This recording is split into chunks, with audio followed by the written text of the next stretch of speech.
young man, he said, who was not interested in being involved. And he sat down and his eyes were open. He just didn't want to do anything with others. So others are having experiences. But what struck me is that this young man saw the Lord. Now, I think I asked you, Benjamin, I don't know if all of them were believers, if some were Muslims, what they were, right? But that struck me. So I kept mulling that over all the time, just holding it in my heart, thinking about it, because it really struck me. And I know there was a mixture of people there, probably different belief systems and so on. And then I spoke with my son, Jason. I told him about this book. And I said, Jay, this is what happened. And I am thinking, how come this young man, possibly not a believer, was he a believer, Benjamin? The young man who sat with his eyes open and refused to be a part of it? He wasn't. He was not. No. Okay, so that really struck me. And I said, how is it that some of them are not believers, but they're able to see into the realm of the spirit? Because Jesus said in John 3, unless you're born again, you cannot see the kingdom. And to be born again, the blood has to be a part of that. So, and Jason started talking to me, said, this has nothing really to do with them, but to do with Benjamin.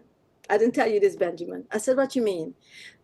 The Bible said, lift up your heads, O ye gates, and be lifted up, you everlasting doors, and the King of glory shall come in.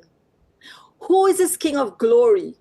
The Lord strong and mighty, the Lord mighty in battle. Lift up your heads, O you gates, and be lifted up, you everlasting doors, and the King of glory shall come in, and the Lord of hosts, and so on. And that struck me. I said, oh yes. The Bible said, as he is, so are we. Jesus said, I'm the door, I'm the gate, I'm the portal, I'm the way in.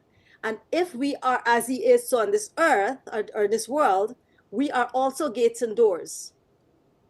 So because of Benjamin's life and where he's living in the realms of heaven, because if you see in John 3 also, Jesus was talking with Nicodemus, but he was also in heaven. If you read Nicodemus, I like the New King James Version rendition of it, translation, right? And because he was as there and here at the same time, because we live in heaven and we live on earth too, right? We have headquarters because that's our citizenship, and we have citizenship here too.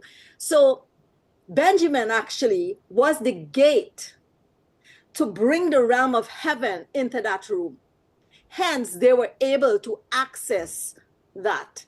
Because there are times, though, because the Bible said Jesus will have mercy on whom he will. So there are times when God could probably sovereignly give somebody an encounter with them for salvation.